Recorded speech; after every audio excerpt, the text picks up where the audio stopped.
I am a short-time listener. I discovered you a long time ago, but I was like, Vortex? That's way beyond. I don't know. But I was looking for a video on creativity, and you came up. And I was like, this is what I do in my studio every day.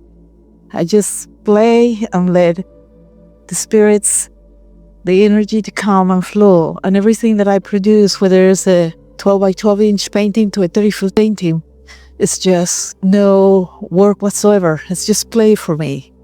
And so I was really excited and signed up for this. Yeah. So my question is, well, the minute I let go of all my expectations in life, all the goals, all the achievements, everything has started to flow with a lot greater results. You see, there's a little bit of a flawed premise there, and we're going to explain to you why what you did began to work for you. But you heard us say that through sifting through life, that you project these rockets of desires about what you want. So your goals are emanating from you, and you cannot ever let go of them because you've launched them and your inner being has hold of them, and they are real and they are valid and they are attractive in nature. But when you said, I let go of my expectations and goals, what you actually did was you let go of the resistance around them. You didn't give up your goal, you gave up your resistance to them. And sometimes it takes, and that's what we've been talking about all day here today, it takes not thinking about it to let go of it at first.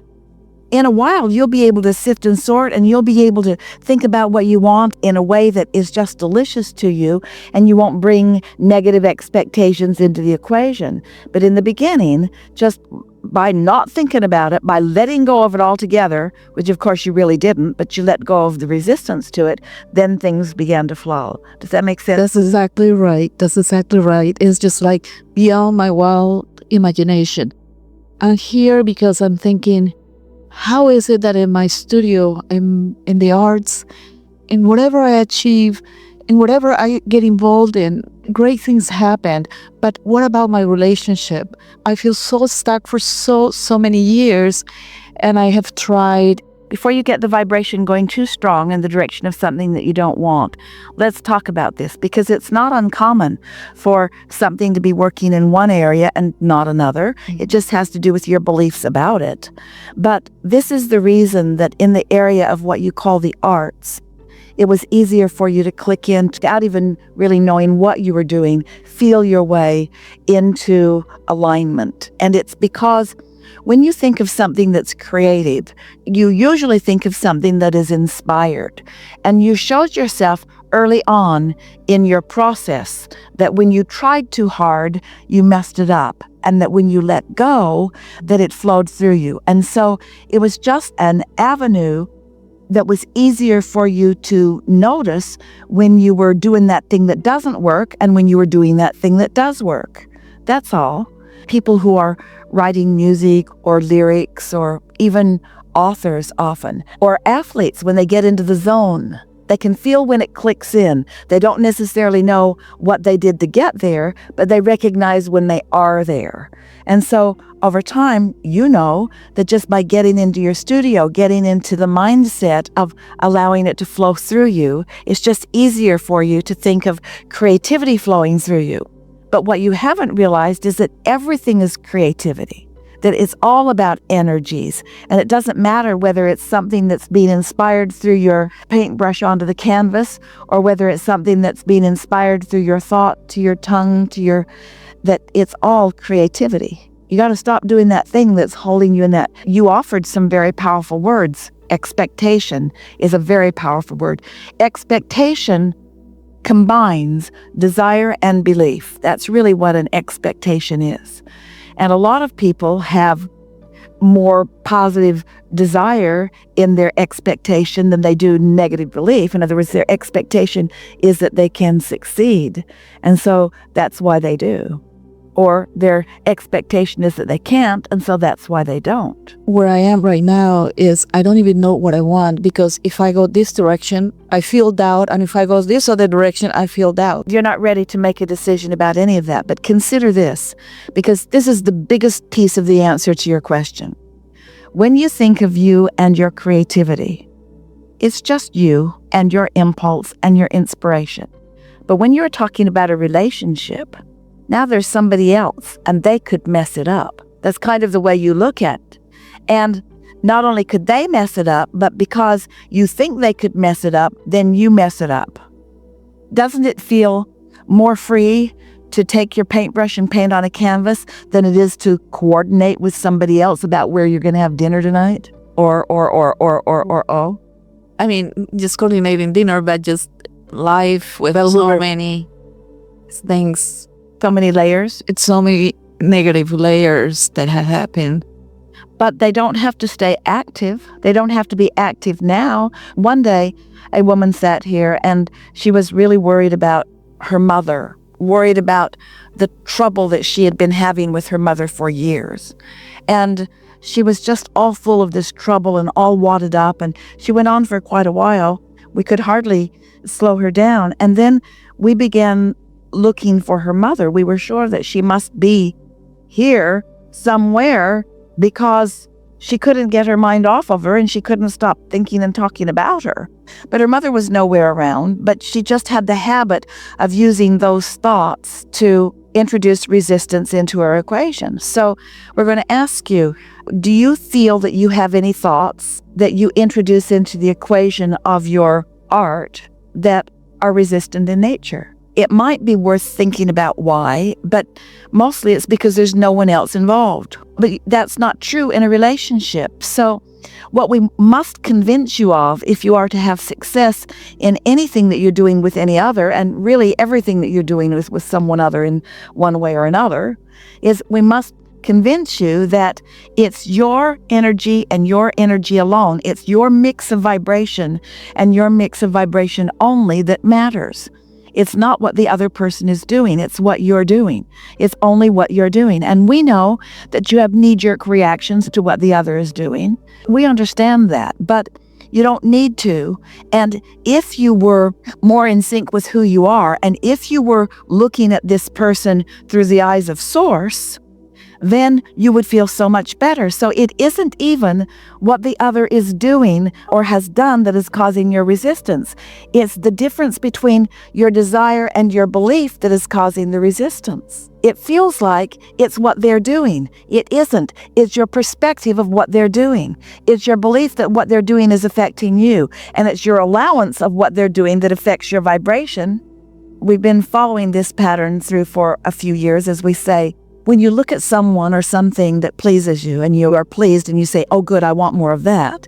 But when you look at something that doesn't please you and you say, oh, no, I don't want more of that, but you're really saying, give me more of that, because your attention to it brings it into your vibration. So the truth of it is that others around you cannot buck the current of your expectation about them. Don't you know that about some people that are that way with you? Haven't you jumped through some hoops with some people only to discover that as soon as you get that hoop figured out, that they'll put another one out there for you, that there's just not enough that you can do, because it's not really about you, it's only about them, you see. That's what my husband says about me. Well, he would be right. And there's the thing, codependency, I guess. Everything he does affects me so powerfully, and I'm trying to separate that. But you know why that is? When you really, really want something, and your perspective is that it's not moving in the direction of your desire, it's really, really, really uncomfortable. And if you don't care about it, and you perceive it's not moving in the direction, then you don't care. When something really matters to you, when you feel strong negative emotion, that is an indicator that you really do care about this, but that you are crossways of your own desire. And if you believe that you're crossways of your own desire because you're observing something in another that keeps you crossways of your desire, but we want to convince you that no matter what the other is doing, you don't need to be crossways of your desire. You know the mindset that you have to get into in order for your art to flow through you. Well, you're going to have to find some mindset in order to allow your relationship to flow through you. And it's a lot of the same elements. It's positive expectation. We know that you never go to that canvas and pick up your brush and say, well, this is the ugliest palette of paint I've ever seen. I'm not going to be able to make anything good out of these paint colors. Or what's wrong with this brush? I'll never be able to do anything with this brush. It's just got so many straggling strands of hair on it that all I'm going to do is make a big muss. Oh, well, I've set this time aside. I might as well just start painting.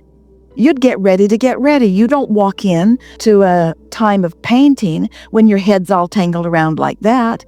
And yet with relationships, you do that all the time. You remember things that didn't go well and you chew them over in your mind and you think about what you said and you think about what the other said, or more, you think about what somebody else said about what they witnessed or whatever.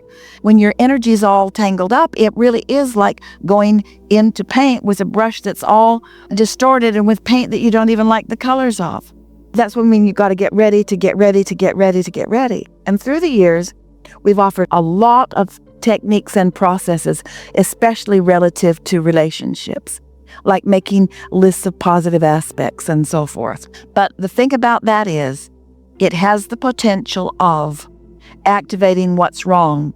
Because when you're trying to think about what you want, often what it does is remind you of what you've got.